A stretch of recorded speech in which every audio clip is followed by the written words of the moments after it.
So good morning everyone. It's Day 55. day 82 of the TT.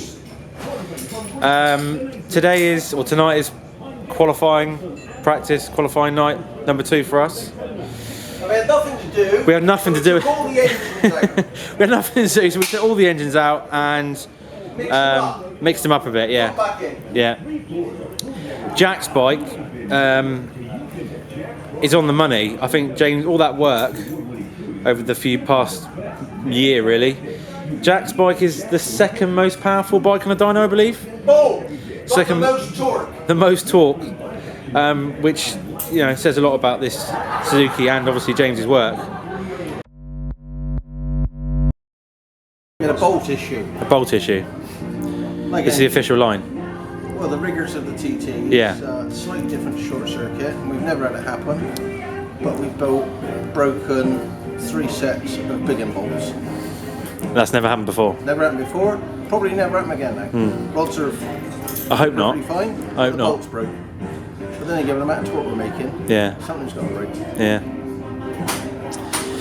Should have gone to 3/8, not 5/16. We all learn by our mistakes. We all learn by our mistakes. Onwards and upwards. Yeah, so we've got a new engine in. We've got a new slightly different gearbox. So we're gonna try different gearing. We've got some new rubber on. Because We're back on the CRT gearbox. we're back on the CRT gearbox. Yeah, we haven't got the full factory box in.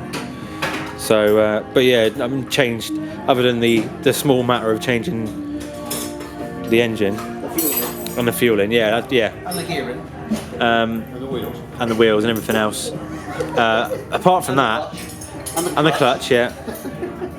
Apart from that, there's not a lot has happened in the past few days, is it? We've just been, apart from sitting down and just drinking beer. Still wire locking, 3 days later. He's good, isn't he? Eh? Lee is pretty good. Try. How's your TT going so far, Jack? Really good, thanks. Yeah, can't wait to get back out again tonight. Yeah. It's now Wednesday, and we've had a couple of laps on all the bikes, so it's a case of getting used to. We're just changing some suspension settings on the blade. Unfortunately, we're not out on the little lightweight 600. We're going to go testing tomorrow. Oh, you lucky bastard! This Wednesday morning after. Oh, fuck off, dick. Wednesday morning after the second practice, and I'm blown away. I did 102.9, which, for all things considered, we've got a stock. It's just bog stock, absolutely bog stock motor. It's got a slipper clutch in it, and it's got the carbon airbox, which obviously makes a difference. This is a bog stock motor. It's done 84 brake horsepower on the dyno, which for an SV650 Gladius, whatever you want to call it, is pretty good. So yeah, I'm happy. I'm not far off my target of 105 in the first year, so yeah, things can only get better, and I'll just keep plugging away. I think it was nearly 2 minutes off my time from the first night, so I'm chuffed. Yeah. Another 2 minutes off, and you'll be winning the bloody race. Sounds easy, yeah, it's easy. But yeah, of course we got a standard motor, which means standard gearbox, which is the real limiting factor here. So we've got to run completely different gearing, and even the racing whippets struggle to hit 6th and pull 6th, and this thing, it's flat. It's like as flat as Norfolk. Flat as a witch's tit in 6th gear. So we're going to change the gearing, or we have changed the gearing, and I'm not going to change too much. I want a bigger screen, so I think we're going to manufacture some sort of bodge job, I think. This would nearly fit. I had no idea how much. I mean, you see all these big screens and fairing adjustments and everything else, but now I realise. I mean, that's a big screen we've got, but we need something even bigger, because when you're in full tuck, as Jack full well knows, you're in full tuck. Even that's not high enough, isn't it? You want to be able to look up and see sort of meerkat where you're When going. you sat on the bike like this, in your gear, like t-shirt and jeans, it's fine. Yeah. It's when you got your levers on and you've got your helmet on, whatever else. it just constricts you a little bit more. And you know, sat on here now, I could get my head on here and look through there comfortably. But when you got all your gear on, it just doesn't work. All you need, it just needs to be literally a fraction higher, just so you can get tucked in and it's a little bit more aerodynamic rather than bobbing your head about like a little thing. goldfish.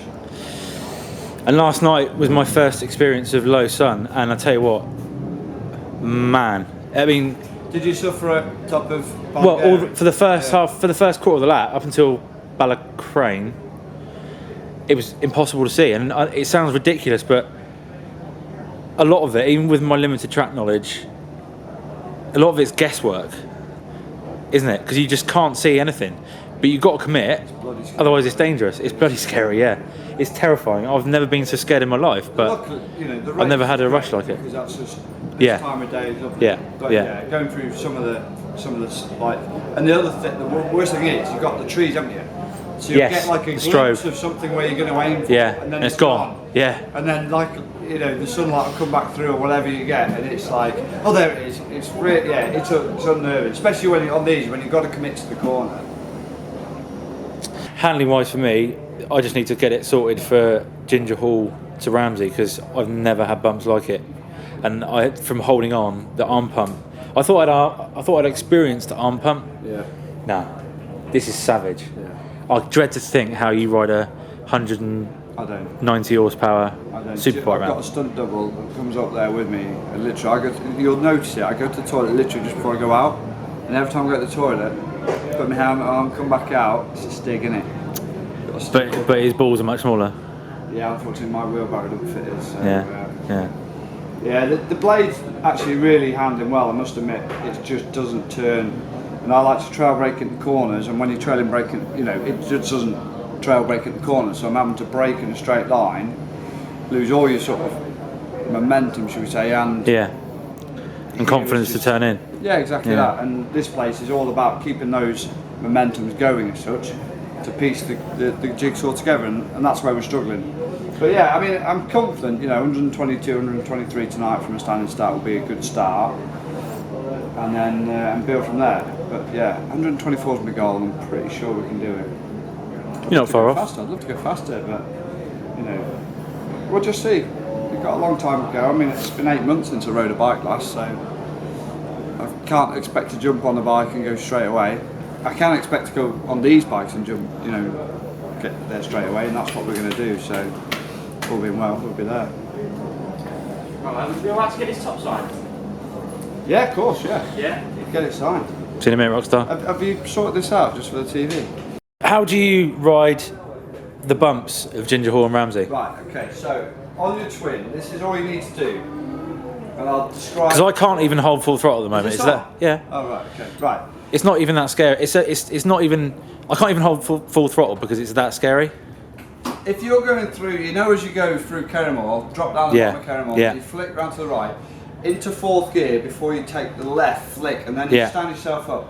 As soon as you've gone over that, okay, because you sort of stand up a bit over Yeah. that, stay off the seat. Yeah. Literally just grip the tank, and you sort of just perch yourself on there.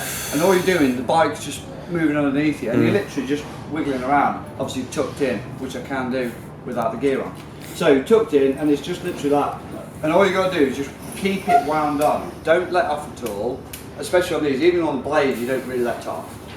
And you'll see the sunlight, you know, at the end of the tunnel. Just aim for that. You've got the white line where you aim for, and as soon as you've gone through that bit there, where it turns to the right, you've done it. It's literally just that section. Once you've gone through there, and you sort of reach the end of the tunnel, should we say? That's So what about the rest of it? What about the other 3 or 4 miles to Ramsey and Milltown? Well, then you set yourself up again, don't you? But it's exactly the same thing. Just like as you drop down into the right-hander, back 2 gears into the left, then fire yourself out, and through that next right-hand kick before the K on the tree, all you're doing then is just set yourself up for it. And just that's why you know your groin area. I mean, my balls ache. It's literally like, you know. It's a good job I've got tiny penis and tiny balls, because otherwise I really would be in trouble. But you know, you just grip the tank, and it's just let the bike do whatever it wants. Simple as that. Savage. That's it. Savage. But yeah, My legs and my arms. My arm suffers because you're always on full throttle. Yeah. And when you're not on full throttle, you're straight hard on the brakes. So Yeah. your arms never get a rest. My legs never get a rest, and it is hard work, you know. I'd love to see how a ballerina would get around here.